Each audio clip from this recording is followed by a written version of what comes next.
Hi, my name is Emily Brown and I'm with Surrender Network. I'm so excited to be on the show today with Greg and the Connected Mindset. Hello, everybody. I'm Greg Tomchick. Welcome to the Connected Mindset podcast, where each week we bring you the stories to better connect with the world around you. Let's dive into this week's podcast. Hello, and welcome back to the Connected Mindset. Extremely excited about this episode. I have a feeling it's going to help you better connect with the world around you, which is what we're all about. Today we have Miss Emily Brown. Emily, welcome to the show. Thank you. Thanks for having me. Yeah, it's my pleasure. I'm looking forward to diving in here. You have a fascinating background. And I want to help people that are listening in today understand what mission you're on. What are you hoping that they walk away with from this experience? Sure. So I would say the mission that I'm on is definitely to create safe spaces for people. People say that, when they're around me, they feel like they're my best friend, which is pretty fun. I'm like, I don't know what I do, but I guess I've been known to have unconditional positive regard. And so I love to use that. I just love people. And I want them to feel like they have a place of belonging and understanding where they can go and just be themselves and be loved and accepted for who they are. So love that.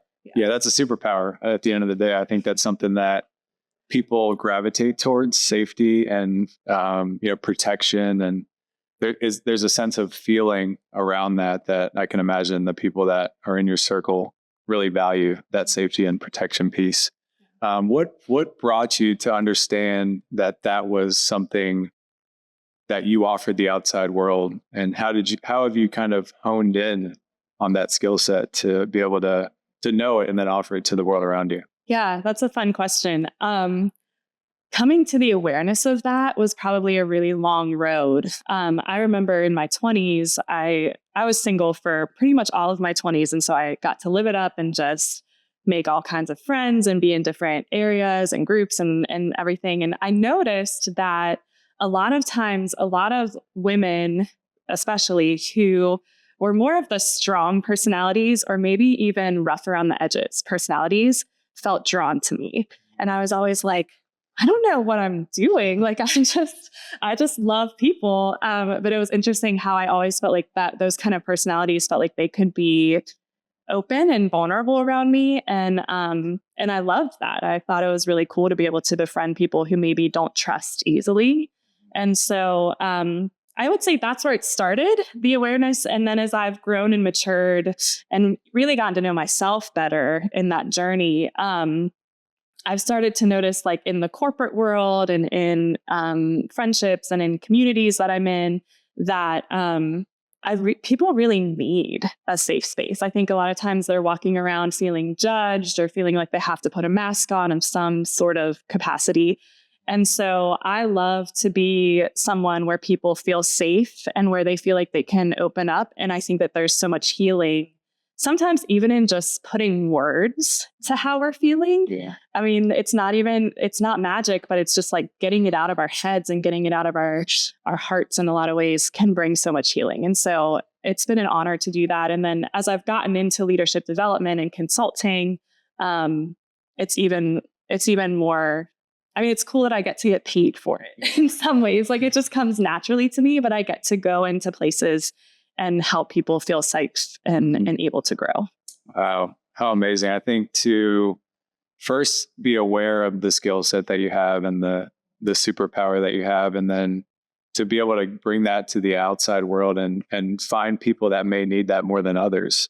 Mm-hmm. I think a lot of us are going through internal battles or turmoils that we're navigating, but if we tell other people, we'll feel judged and they may not care about it. So it sounds like you've been the bridge for a lot of people to get where they are currently to where they potentially want to be. One of the words we did a study on the most frequently used word on this show, and it was clarity. And I think you help people through kind of finding the words potentially, or just having the safe space to kind of sit with themselves and sit with somebody else and just kind of feel what they're going through to get them to that moment of clarity, both professionally and personally, which I think is amazing to be able to blend the two, because at the end of the day, we're people doing business with other people. But But I see a lot of people, they wear the mask or they wear the costume when they're in the business environment, and they're a completely different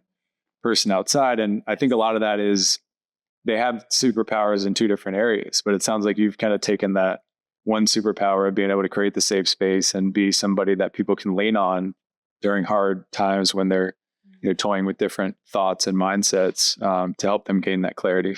Yeah, it's a pleasure and a joy to be able to walk alongside people as they're going through. I think a lot of times when we're at work and we might be wearing that mask, it's hard to connect why we behave a certain way or do certain things a certain way to who we are, or, something that might have happened outside of work. And so being able to have that safe space where people can connect that reality has been really powerful. Yeah, definitely. I see that as like micro transitions. We talked before the show about, the transitions we've had as individuals, as professionals.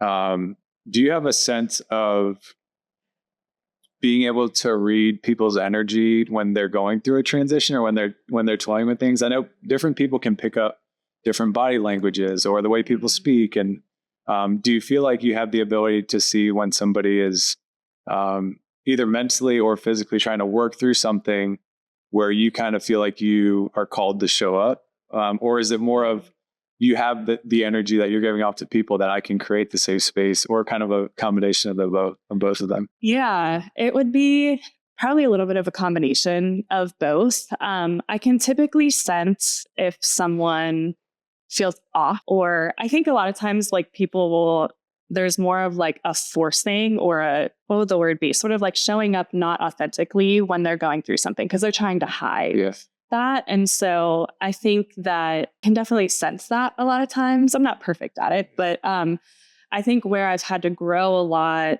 and I'm still working through this, is where to insert myself versus when to let them have their own journey and their own process. So a lot of times I'll make myself available. If it's someone that, is just a friend or someone that I know outside of work, I'll just make sure that they know I'm available if they need me. And then I think I'm learning even now to maybe insert myself a little more aggressively sometimes, because sometimes people just need someone else to be like, no, like we're hanging out and we're going to talk and we're going to have coffee, and that's what they need. So I'm trying to learn, I guess, the different level of when people want that sort of invitation or being told that we're hanging out, and creating that space versus allowing them to sort of have their own process. Absolutely. Yeah. My mom's mom, my Nana, was one of those people that had a similar superpower, but as she got older, she would just kind of tell you what she thought was, going on with somebody. Like she'd be like, Greg, what happened at school? Did somebody take your lunch or something? She would try to guess it, like which could kind of stir you up at one point. But yeah, it's kind of refreshing to get feedback. I think as a pro athlete, I was always craving feedback because I knew it improved the game on the field and improved me as a person. But as I got into the business world and into different relationships, I wasn't getting that feedback as much. So it was hard to go from my Nana telling me like, I see what you're going through and I'm going to try to guess what it is, which can create a little bit of friction, but versus having to go out to the world and ask for feedback. It's like, hey, how am I showing up? What do you feel when you're around me? Am I communicating the right way? Like, so it starts to make me internally, and this is one of the reasons I started the show, is I started to overcomplicate that process, where it's like, do I need to check in with this person? Do I need to show up a different way? Like, how do I ask this question to them to be better? Because they're not my coaches telling me how I can improve all day, every day, and I'm not being examined like I was verbally. I think a lot of people go through that. It's almost like confusion. So it gives them a lack of clarity because they're trying to figure out how other people want them to show up. Mm-hmm. And they're showing up, but not getting the feedback. So then they almost feel lost for words and lost at thoughts. And then they, get in their own head. And I think it just creates a downward spiral of potentially negative actions on their end and how they come and bring themselves to the outside world. Yeah, no, that makes total sense. We have a tool with our toolkit where we talk about communication codes. And this is specifically business, but I think it can also be used at home and with friends. And that's, like what sort of conversation is this? Is it a celebration conversation? Is it a feedback conversation? And I think there are a couple different options that I can't think of right now, but just kind of setting that tone where I think we need to learn as people, if we want feedback, to ask for it and be direct. And then also as leaders and just people in the community to sometimes insert ourselves and learn that tension. It's interesting. Yeah, it is. Yeah. I think military athletes, they're so used to other people just telling them the feedback because it's like mission critical or it's going to help them win the game. So when a lot of us transition and get out, and I think it happens to people who aren't in those buckets either, go through those experiences, asking for help, I think, is the hardest thing to do. And I love like systems like that, like communication codes and things of that nature, because going to somebody and not having to ask like, hey, how am I showing up? But hey, I need a conversation where you're giving me feedback on X. And I think it's the little bridge we sometimes need just to get to the desired end result, but we don't know how to get there. And it's like, it might be a zigzaggy road, but I think communication is just so key, and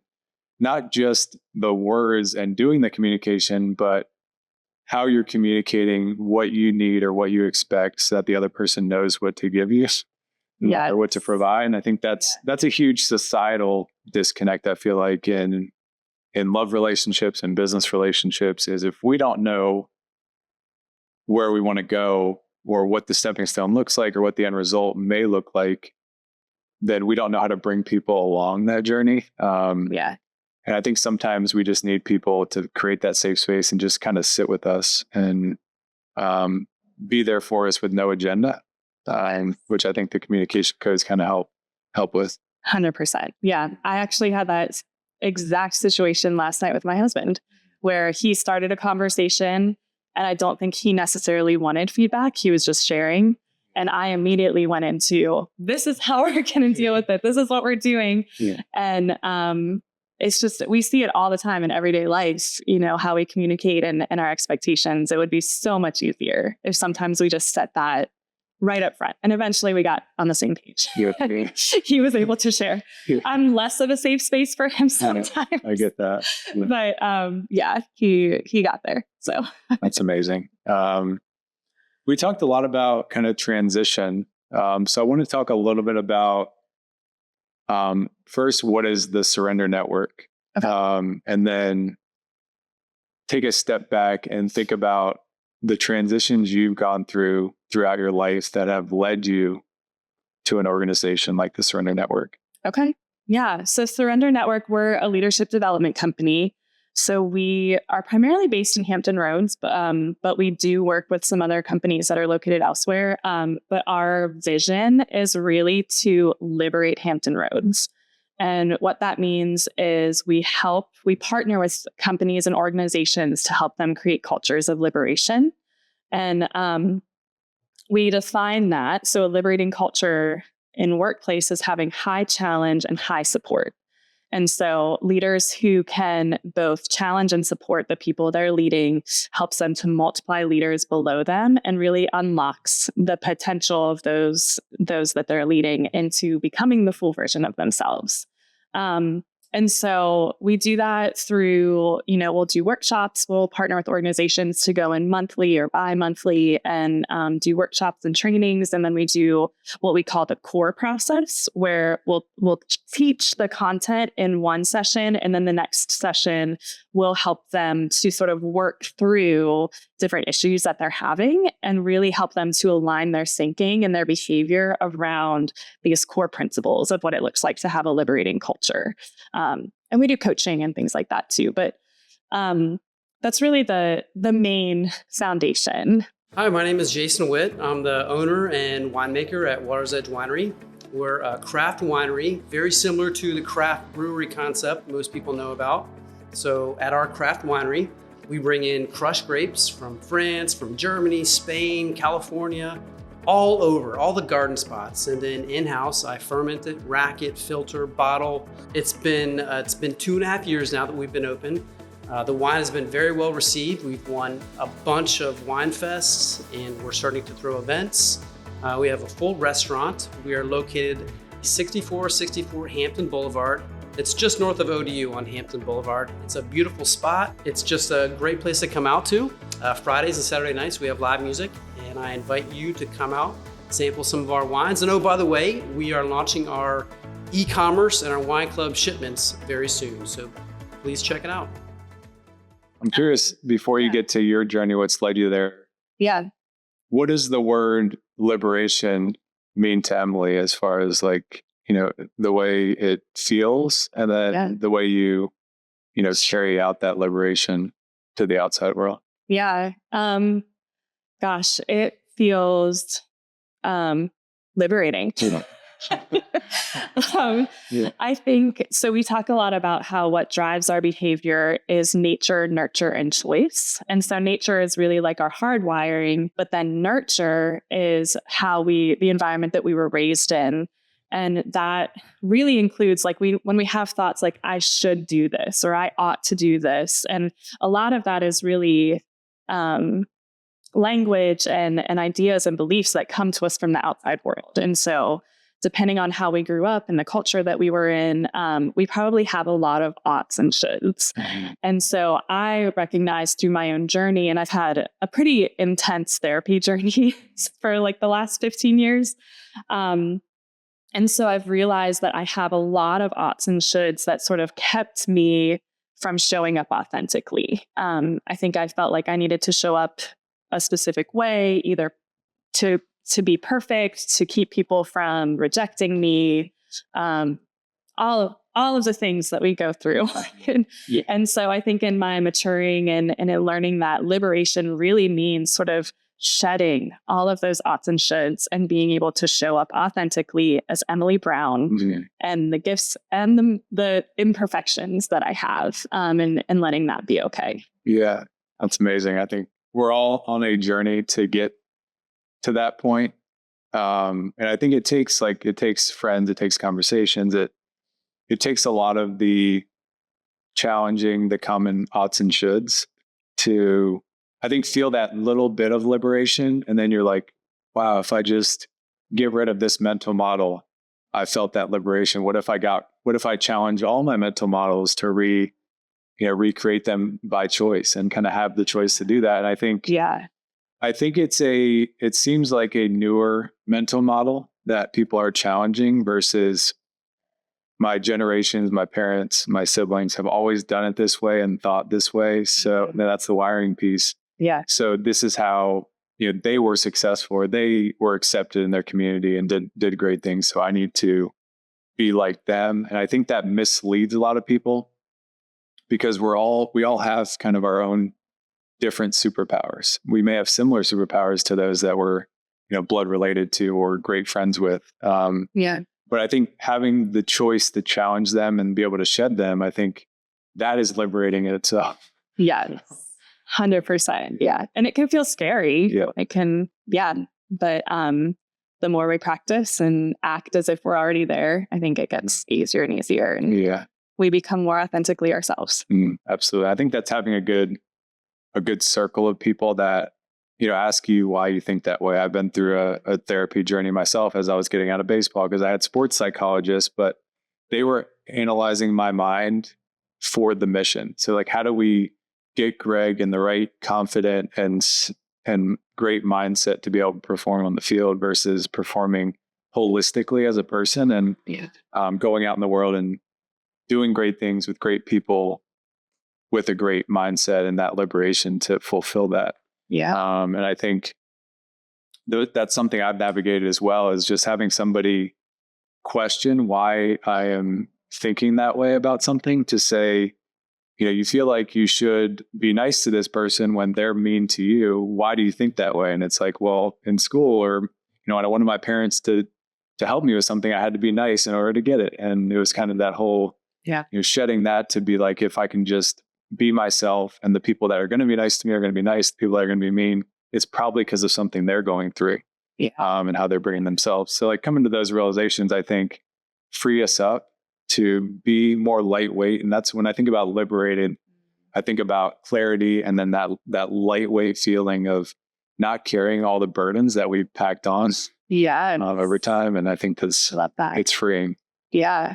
There's a picture that I've seen. It's a word picture of these people carrying these bags of rocks and marching up a mountain. Mm-hmm. And it's your family members. It's my mom and my grandmother and her mother. And it goes back, and they're just like handing the rocks on to the next people. And so we are deciding in a lot of ways to drop those rocks and be like, no, I don't have to carry that burden anymore. And I get to decide who I want to be and what's right for me. So yeah. I'm curious for somebody listening that I say this in cybersecurity, but getting somebody to do something they know they need to do, but still don't do it. I think a lot of us navigating it, whether we're young or old or mature or immature, we all know that we want to get to that place of clarity, and that hard things are going to come up that are going to weigh us down. Mm-hmm. Is there any, words of encouragement or methods, systems that you feel like would help them? Obviously therapies and things of that nature help with the system, but that would help them, figure that out or self-discover that for themselves, something that maybe has helped you. Definitely. It's actually a really timely question because I just had this conversation yesterday. But I think the term is cognitive dissonance, when we know what we should do and we still don't do it. And I struggle a lot of times, even having been in therapy for so long. It's like, therapy is amazing, but it's still not the answer. Like, the work is the answer. And so I have a lot of knowledge, but if I'm not putting it to practice on a regular basis, then the change isn't going to come. And so I think getting out of that cognitive dissonance, I would give 2 recommendations. The first is start to be aware of our tendencies. And so I think when we know we should do something, but we're not doing it, we can sit down and start to think about, like, well, what is the thought that I'm thinking? Like, what thought is prompting me to have, this tendency or this habit? Trying to think of an example. So I don't like getting up in the morning to walk my dog.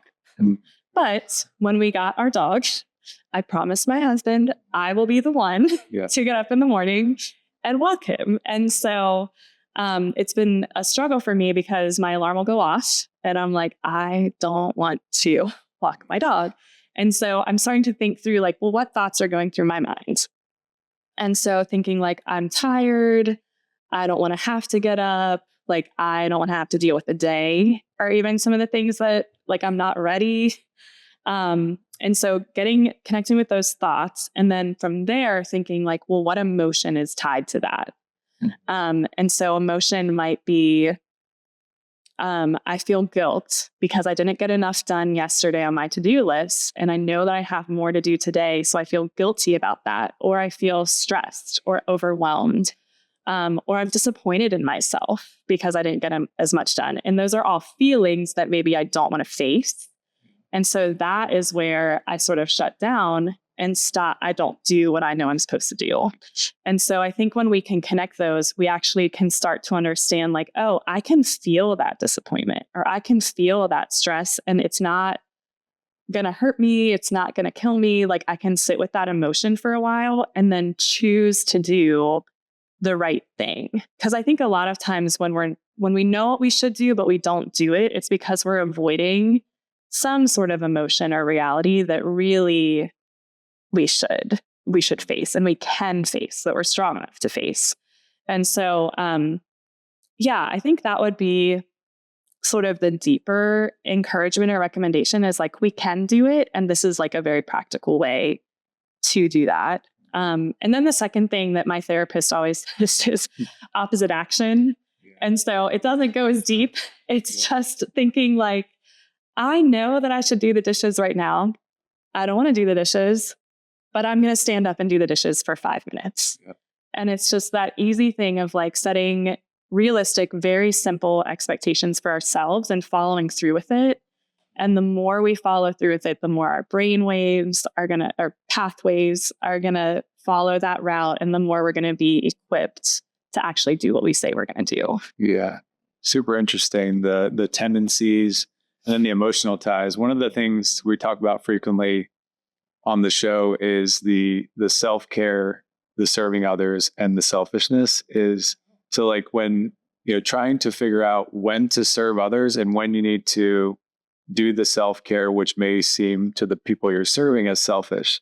So kind of like, what are the tendencies in there? And I think about like, in business, like staying the extra couple hours at night because people need to ask you questions, but at the same time, you need to go home with your family and have dinner. And that to you is maybe your like self-care. And that's like where you're still serving your family, but it's something you want to do more than maybe stay after work or things of that nature. And I think a lot of people toy with like the, do I take care of myself or do I serve others? And I feel like a lot of people, especially with social media, you see people, portray that they're serving others all day. And then maybe they burn out. And then you see other people who are just doing self-care all day. Like they're just, doing the cold plunges. They're going on the runs. They're hiking all day. They're making content. Like they're just like in their own world. Yeah.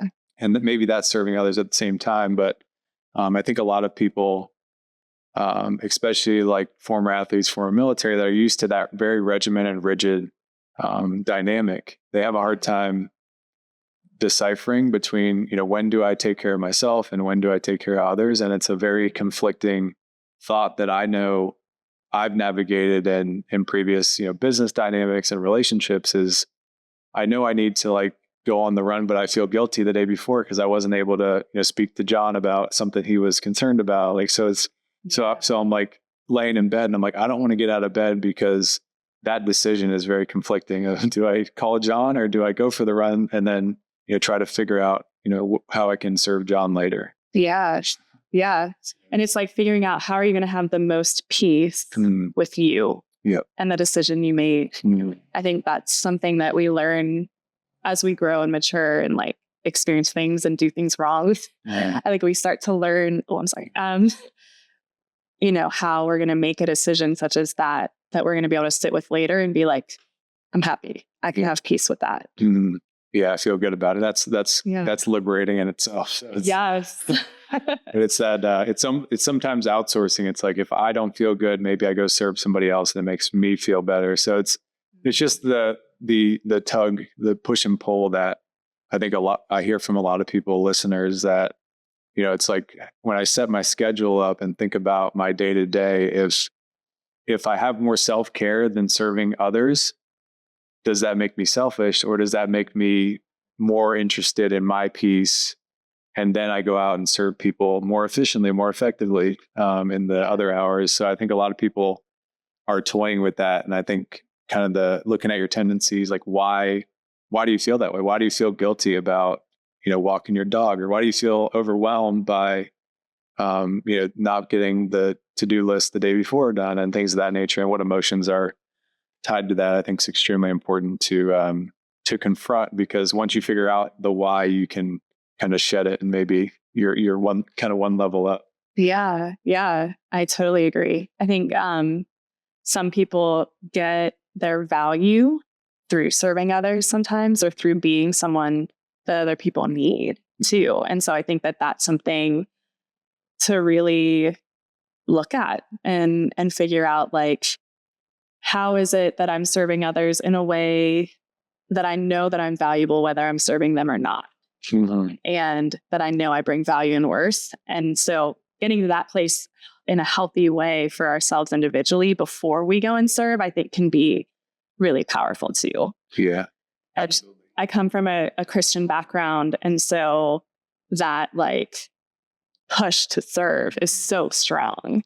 And I think it's taken me a while to understand, like, do unto others as you would do for yourself. And so I need to take care of myself in order to take care of others. And so, yeah, it is. It's not, I don't think it's black and white. Yeah. It's a constant, struggle and battle of, what does that look like?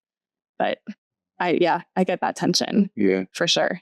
Yeah. I think we all want like black or white. Like we want that clarity to a point where things are right or wrong, or they're good or bad. Yes. And I think life is so many different colors that I think that's why guests and people who have commented on the show continue to mention like clarity. And when I feel connected, I feel more clear, and that clarity allows me to go out and do great things in the outside world. For sure.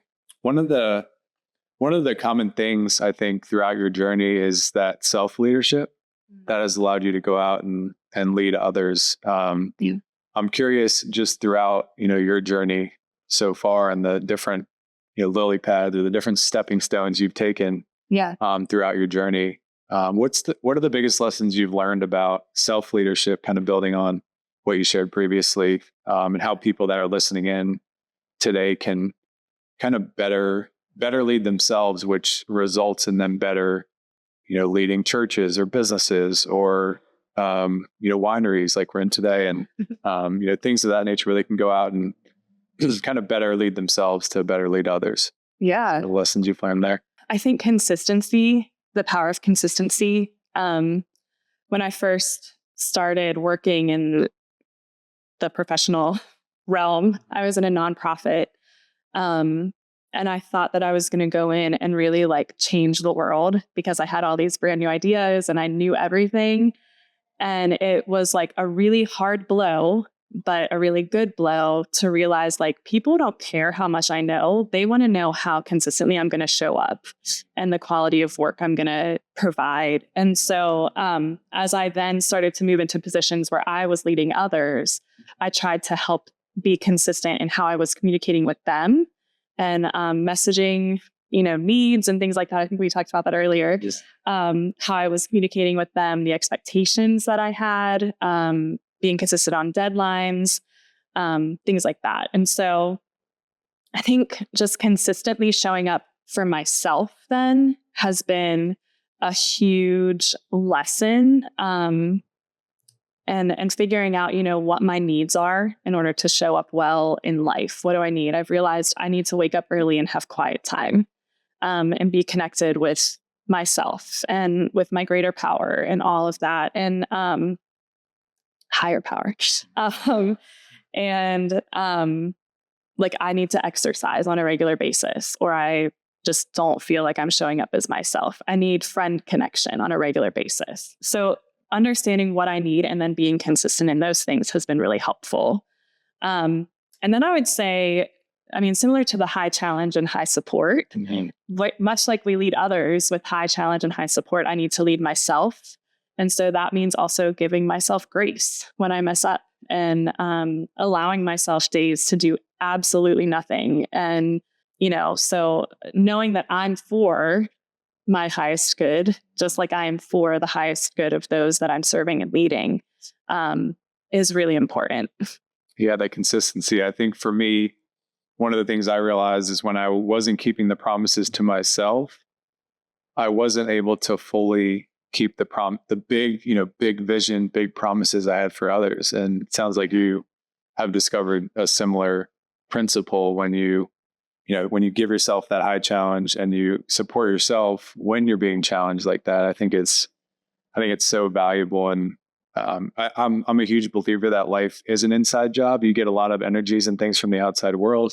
Yes. But if you're disrupted internally, it's very hard to have that liberation and clarity in the external world. And I think it's something we are really passionate about on the show, is just helping people discover that. And I think the frameworks, the systems you've shared have really helped that, and kind of starting internally with that high challenge, high support, and being consistent and keeping those promises to yourself, I think are so important for the people listening in today. So before we get to the final question, I want to know where people can connect with you, find you, engage you to support them in building their culture and all the great things you're up to. Yeah. So they're welcome to go to our website, which is surrendernetwork.com.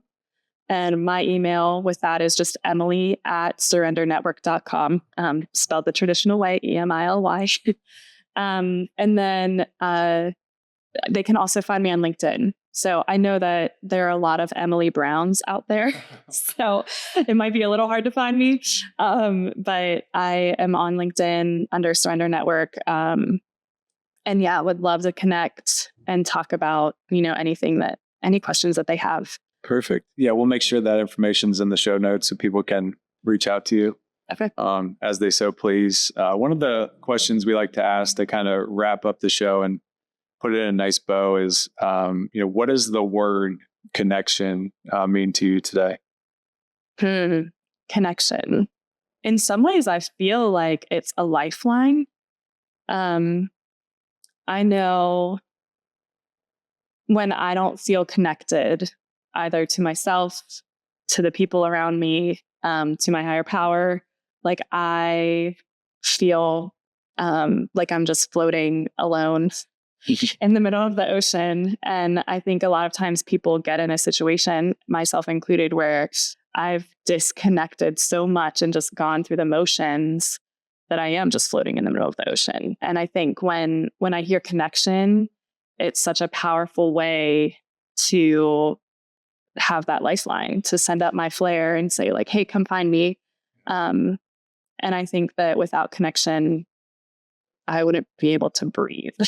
As dramatic as that sounds, it really is like the breath of my life is being able to connect. So yeah, that's amazing. Yeah. Appreciate you joining the show, and thanks so much for being here. Yeah, thank you. Hey, thank you so much for listening. If you're feeling more connected from this episode, please like, subscribe, and share with someone that you care about. And I'll see you on the next episode of the Connected Mindset Podcast.